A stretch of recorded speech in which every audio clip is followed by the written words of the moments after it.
how we dare to advise God?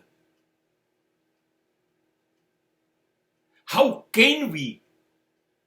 And why we should? We have no authority. God will not listen you in any case. You have no right to say, not in the form of prayer, not in the form of request. Don't do any nonsense. જેને સમગ્ર બ્રહ્માંડ બનાવ્યું છે એની તમે સૂચના આપો, દખલ કરો, એટલી તમારી હિંમત કેવી રીતે થઈ શકે છે?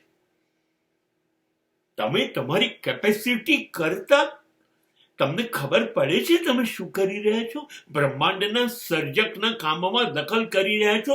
તું આમ કરજે, તું આમ ન કરતો. મારી ઈચ્છા આમ છે, તું મારી ઈચ્છા મુજબ કરજે. તમે કોણ? તમારી ઈચ્છા એને ફાવવી કે ન ફાવવી, અને તમારા જેવા અબજો જીવો નું સંચાલન એ કરે છે. જો બધાને સલાહ સૂચન મરજી મુજબ ચાલશે તો બ્રહ્માંડ ચાલી નહીં શકે. આપણી લાયકાત વગરની આપણે વાત કરીએ છીએ.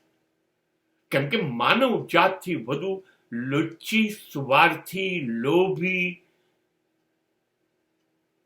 એક પણ વસ્તુ ઈશ્વરે બનાવી નથી આટલી લોભી, આટલી લુચ્ચી, આટલી સ્વાર્થી. એટલે આપણે તો સતત માંગ્યા કરીશું. આપણી માંગણીઓનો અંત નથી. આપણી પ્રાર્થના એ પ્રાર્થના નથી, એ ભીખ છે. આપણે ભીખ માંગતા ભિખારી છીએ. સવાર સાંજ સોદાબાજી કરીએ છીએ.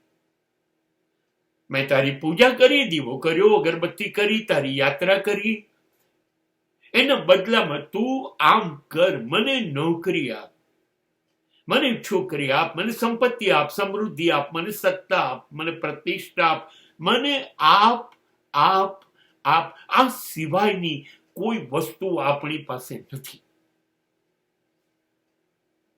અને આપે તો ઈશ્વર છે, અને નથી આપતો તો હવે મને તારામાં શ્રદ્ધા નથી. અરે તમારી શ્રદ્ધાની એને જરૂર પણ નહોતી. તમે શ્રદ્ધા રાખો કે ન રાખો, તમે એને માનો કે ન માનો, એને કોઈ ફેર નથી પડતું. નહીં, અમે સલાહ આપીશું. તમારી સલાહ મુજબ આ પૃથ્વી ઉપર એક સેકન્ડ એક પણ વસ્તુ બનવાની નથી. તો બ્રહ્માંડનું સર્જક તમે કહો એમ કરે? એ મૂર્ખામી વિચારવાની તમે કરી શકો, એ ન કરે.